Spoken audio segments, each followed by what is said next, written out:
Good evening, welcome to the last All About Auckland show of the year. I'm Kane Glass. This week, Auckland Transport unveiled its new livery for the bus fleet.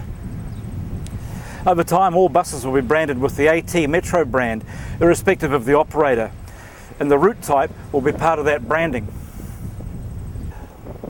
Tonight, the Auditor-General gives her opinion on the budget, but first we go to the Unitary Plan hearings panel, where the rural-urban boundary gets a thrashing by the panellists. So in my primary evidence, I support the Quality Compact form as the most appropriate planning approach to manage Auckland's rapidly growing population growth. It provides for the majority of growth, 70% within the existing urban area, complemented by between 30 and 40% of future growth in greenfield areas, service rural settlements in towns and in the general rural zone. Consideration of the best planning approach to cater for Auckland's growth is not new. Auckland's rapid growth has been a cause of concern for Auckland councils for many years and for a range of reasons, such as cost of infrastructure servicing, effects on rural productive land, efficient urban form, environmental qualities, etc. Accordingly, since the 1950s, a common feature of Auckland's council's planning approaches has been to contain the outward expansion of Auckland's spatial form. With the advent of Auckland Council, a comprehensive assessment of potential spatial forms for Auckland was undertaken as part of the development of the spatial plan, now known as the Auckland Plan. This assessment included the development of land use scenarios ranging from compact growth in centres to a much more dispersed and expansive growth form outside of urban growth limits. The assessment of these scenarios reinforced previous conclusions that a quality compact form performed best against multiple criteria. On the basis of this work, reviews of best practice internationally and in consultation with key stakeholders, the concept of quality compact urban form was included as a mainstay of the Auckland Plan, and this was strongly supported in feedback to that Auckland Plan. The first question that we've been asking ourselves around this plan is whether we should have a rub or not. So, in response, so I would say that the submissions, the feedback that we've had through the submissions don't oppose, overall don't oppose the quality compact urban form. So I would disagree with you there. I think in the weight of evidence and submissions actually support the quality compact urban form. What they tend to do, like some of them do, is question whether we've provided sufficient capacity, particularly within the urban area, to realise that quality compact urban form. So I think that those are two different things. My view, and you'll hear from Dr. Fairgrave, that our analysis is that we have provided sufficient capacity to respond to market demands, and you're likely to see that play out well over the next 10 years or so. To go back to what I previously said though, Auckland Council has a commitment to monitor that uptake and that change over the period of the unitary plan, and that will feed into any changes that we would subsequently make to a future unitary plan. I'm not sure whether I've answered your question either. How do you consider that the council is best placed to determine land release in general terms, all other things being equal, than perhaps the people who are likely to want to develop the land or to buy the developed sections? Part of the purpose of the land release program is to enable that land use and infrastructure integration. Well, part of my suggestion of all other things being equal, if it's clearly a requirement for the person who wants the land to be released to make sure that it is serviced, either because there's pre-existing service or because they will provide that as part of the release, should the council then stand in the way of that happening? I know that the infrastructure providers will talk to this in some depth. My view is that there certainly is a role for individual developers to provide for some components of infrastructure provision. But from a planning point of view, I think that going back to that land use infrastructure integration is absolutely critical in a restricted financial environment, that we have a good picture of what land is likely to be developed and over what time frame, and hence the investment decisions that need to be made to support that. The other side to that, of course, is that that certainty that provides not only to infrastructure providers but also to landowners and communities is quite a considerable advantage, rather than having a more ad hoc response where we don't know where the growth is likely to go and we have to sort of knee-jerk responses to where those individual decisions are made. See that they have 30-year plans and they develop one about every 5 years. In terms of the flexibility around planning, I'm just interested in the idea that there'll be no need to re-look at the RUB. Yeah, well, I guess this is one of the areas that we find ourselves in where it's difficult. We don't have a crystal ball to be able to tell how things will change in 10 years or 20 years or especially 30 years. So I guess one of the challenges we had in the Auckland plan initially and then subsequently in the unitary plan is to provide some sort of measure that will allow growth and change to occur, but provide a frame around what that, to provide that sort of level of certainty. Having said that, we need to balance that with observed change over time. So Council has quite a strong monitoring regime which will feed directly into subsequent reviews of the Auckland plan every 6 years, and then and subsequent unitary plans as well. So it's striking that balance of that, again, that certainty as much as you can over a period of time with observed change and growth, and I think we've got that balance about right.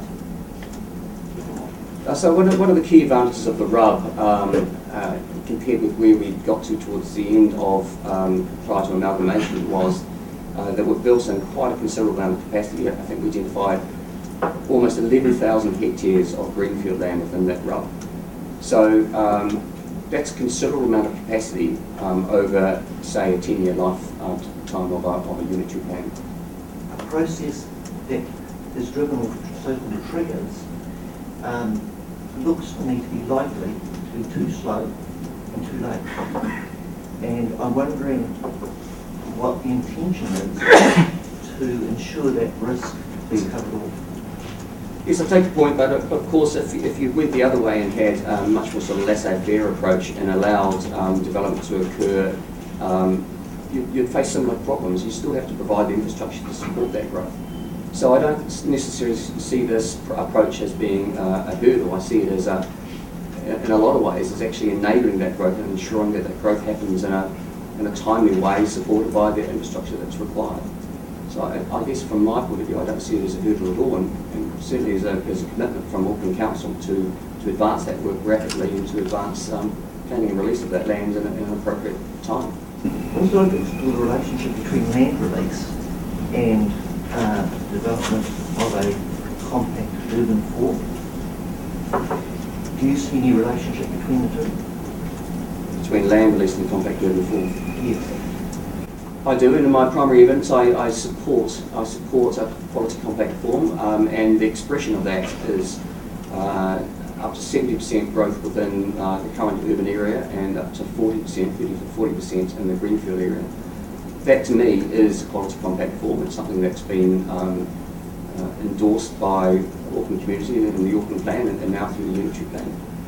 So if that is the quality compact form which we agree on, then I see a land release program to plan and release that land at 30 to 40% is entirely appropriate. Is the land release Yes. intended to throttle supply such that the intensification occurs?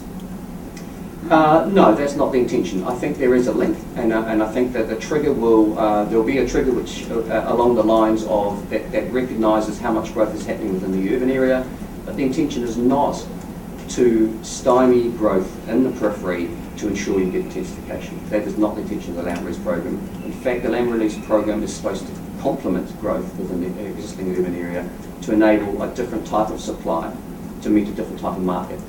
On some of the others, but I just want to be very clear in my mind.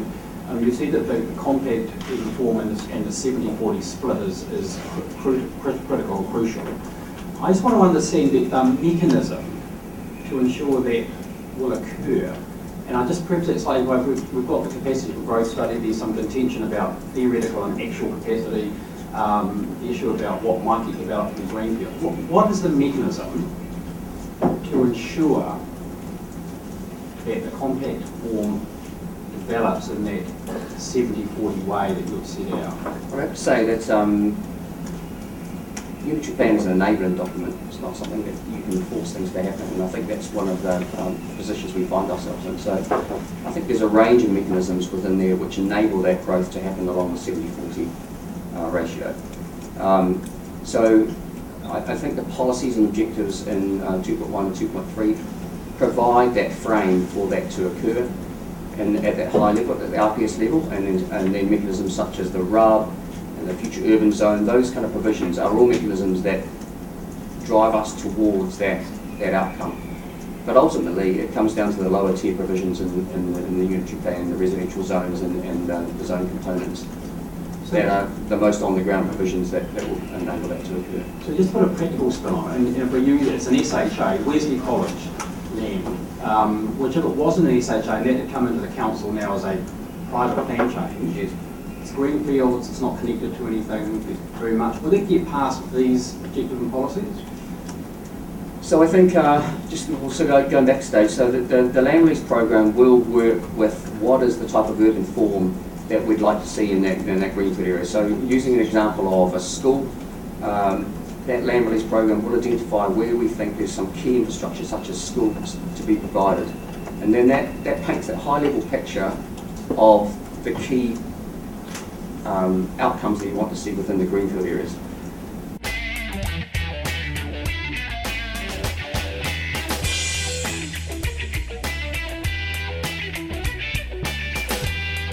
Lynn Provost, the Auditor General, gave her opinion on the budget this week. She spelt out what will become the battle lines for the new year: the City Rail Link, transport funding and the $500 million new core computer system. This is the first time that any council will put into place a consultation document under the new legislation that was passed in August of this year. My understanding of that legislation is it is meant to make it easier for communities to understand and engage on the key matters facing your community. It's also meant to be take out the detail and concentrate on key issues. The Auditor General's role is one of extraordinary independence in New Zealand. Our reputation for being a graft-free nation is often built on institutions such as that of the Auditor General, totally independent. And so I think it's probably important for you to just perhaps reflect in your question desire for the Auditor General to repeat the reason why she has to remain above influence and take the very best view that she can from. And so applying any new legislation is a challenge for you, it's a challenge for us, and it's a challenge for the community. A document is around 50 pages, and it's much easier to digest than the former plan. The former plan was around 1,000 pages. It's my job to form an opinion on whether the document is fit for consultation. And as auditors, as you would expect, we look at the underlying information and the assumptions on which the document is based. And today you will be adopting that underlying information in conjunction with your consultation document. Before I talk about my current opinion that you've currently got, I'd like to go back 3 years and just reflect on what's happened since then. In my opinion, in 2012, and as some of you have talked about since that time, I mentioned the uncertainty about government funding, and we said that there were no promises on that. We also pointed out that there were multiple possible alternative funding sources. What's happened since that is there is now some agreement with the government around the CRL, and the alternative funding has been reduced from double figures to 2, and they are reflected in this plan. So moving to my audit opinion. The audit opinion I intend to present to you today tells the readers that this document is fit for consultation and based on adequate evidence. It puts forward the main issues for your community to debate. Not all the issues, the main issues.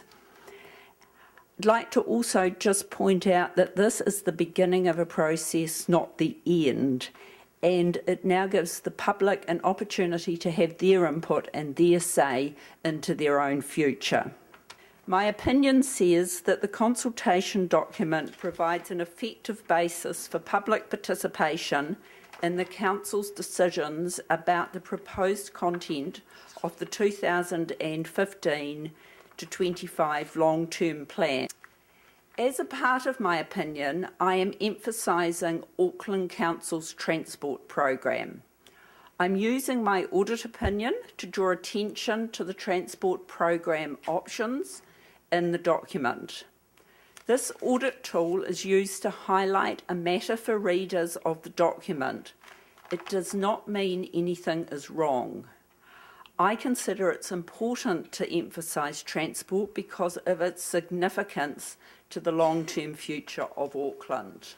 Without modifying my opinion, I draw attention to the transport issue and the two options the Council is seeking your views on. The basic transport program is incorporated in the financial information underpinning the consultation document. The Council acknowledges that as a result of the financial commitment to the City Rail Link project in the basic transport program, some transport projects will not proceed in the 10-year budget period. This program will also mean lower maintenance standards, minimal improvements to roads, walking and cycling facilities, and could result in a reduction in service levels. The Council has presented an alternative transport program, the Auckland Plan Transport Program, which includes improvements to public transport services, higher levels of renewal work, and other road improvement programs. To fund this program, the Council has suggested either an increase in rates or fuel taxes, or the introduction of a motorway charge. Both of these options raising new funding would require legislative change.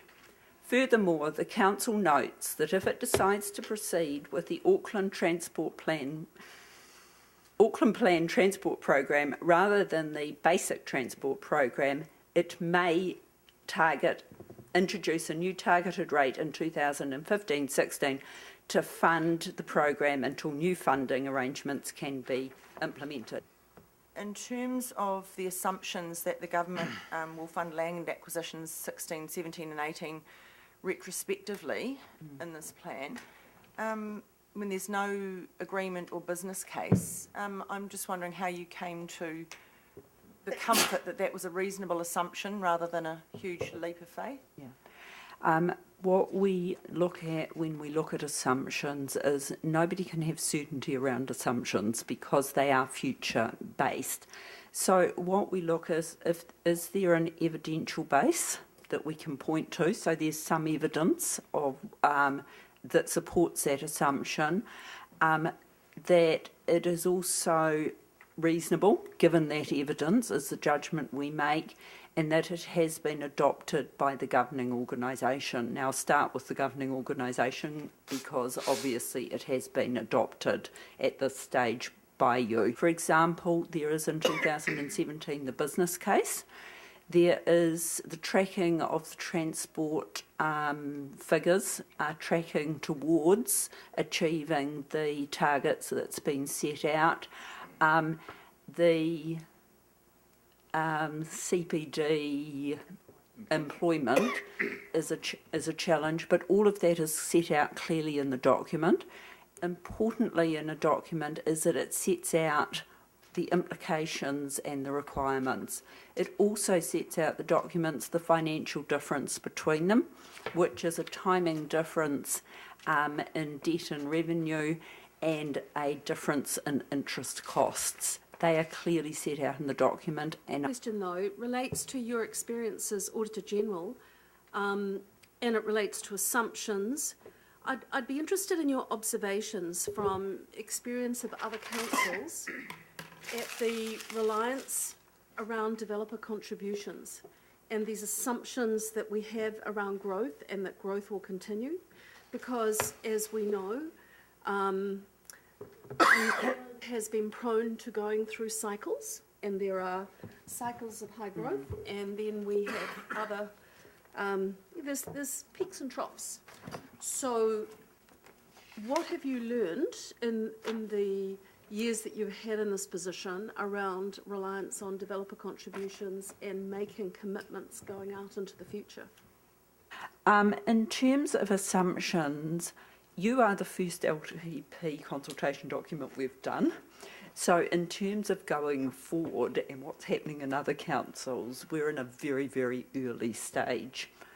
I can say, though, that as we've been planning to do these audits, growth is one of our expected key assumptions across the whole of New Zealand, and we are expecting every council to have something around growth or what you do if you have a static or declining population, and that they are using good information to base that on. And Stats New Zealand, in light of the fact that you had to do a 30-year infrastructure strategy, at least part informed the fact that they have done further projections than they have normally done. So what we will do, looking across the whole of New Zealand, is make sure that there is a basis, that one, growth is considered, and two, that there is a basis for that. In terms of development contributions, we did a report a couple of years ago, and one of our conclusions was with development contributions you have to be careful and prudent, because sometimes projected growth that you expect, and there have been examples across New Zealand, don't eventuate, particularly if the economy goes down. So taking a measured and prudent approach to development contributions is my learning out of this, and being careful with your growth projections to be, one, transparent about them, but two, also make sure you've got good information to base them on. Do you believe, ma'am, that we adequately put up in this consultation document the real prospect of a targeted rate next year to fund our transport program? Because I believe that putting it in as it is, in under rates at the back, towards the back of the document, page 44, and not under funding options, and burying it with UAGC's remissions, rating categories, and all those technicalities, don't actually give the public great visibility on the possibility of a targeted rate as of 1 July. And I just wonder if you think it's been adequately disclosed, because I think it should have been in the funding option transport section, not in the back of the rate section. I've no doubt the document can be improved could have been improved over time, but we're where we are in terms of the document. The reason I've picked out the 4 paragraphs I have picked out for my opinion is that I do think it's important that the public are aware of them, and out of a document with hundreds of paragraphs, that's one of the 4. So obviously I do think it's important that it's highlighted. I think my audit opinion does that adequately. Do you think that the information that we're going out with adequately explains to people in different circumstances, different areas of Auckland, just what they could be facing? And does it also offer, in respect of what we're putting forward as questions, sufficient an idea around maybe what scope of response they could give? We, in terms of the section on rates, considered, because an average increase is just that, it's an average, and hardly anything's ever average, so there's quite a range across that. And one of the things we thought was important in the information that's provided to the public on that is the rates calculator, so individuals can go in and calculate their own rates. I can't say we turned our head to it, and I'm not sure whether you have either, about the alternative funding impacts on individuals. other than what's been done in the that consensus building group and what they have done. So one of the questions, because we don't often get to have this dialogue with you, relates to IT and the new core program. And I would really welcome what is your intention, not just for this council, but other government departments, as we go through monitoring these investments and the level of risk, because I would say that none of us around this table would probably have the professional expertise to understand the level of risk. There was, I know, a move to have a notice of motion today by a number of councillors on whether or not we bring your involvement into our investment. I'm comfortable that by virtue of the fact you're here, that you are taking an active interest in Auckland Council affairs, but not just with regard to Auckland Council. Could you please give us an outline of how you are assessing that level of risk, given the very large sums of money that Auckland Council will be giving consideration to? Thank you very much for that question, Councillor Fletcher. I have a 5-year work programme, and this year we're looking at governance and accountability. Next year we're looking at investment and asset management, and the year after it's on information. The reason it's on information is there are a lot of matters that need to be considered around information, including technology. So you can, obviously, we audit 4,000 public agencies, and when we do our risk assessment across them all, those are the matters that have bubbled to the top. I have a special role in Auckland looking at called a review of service performance. Is that what it's called, Sarah? Yes. And one of the topics we're looking at, and we do take advice from the council and from the Audit and Risk Committee as we set these topics, is whether the technology is one of the things we should be looking at and maybe do next year rather than the year after in terms of Auckland's case. So at present, I am open to considering work in that area. Because I do think it's important, I do think it's a risk, and I'm also incredibly aware that none of us can live without technology in the modern world, and we can't stop and not do things. We have to keep going. Thanks for watching the All About Auckland show. I hope you found the ideas interesting. To watch the show again or to sign up for our newsletter, go to www.allaboutauckland.com. You can watch us on our YouTube channel, About AKL, follow us on Facebook or via our Twitter handle, All About AKL. Auckland Council will be on holiday over the next few weeks. The show must go on, so we're going to be replaying the best of the All About Auckland shows for 2014. Have a great Christmas break, and we look forward to seeing you all next year.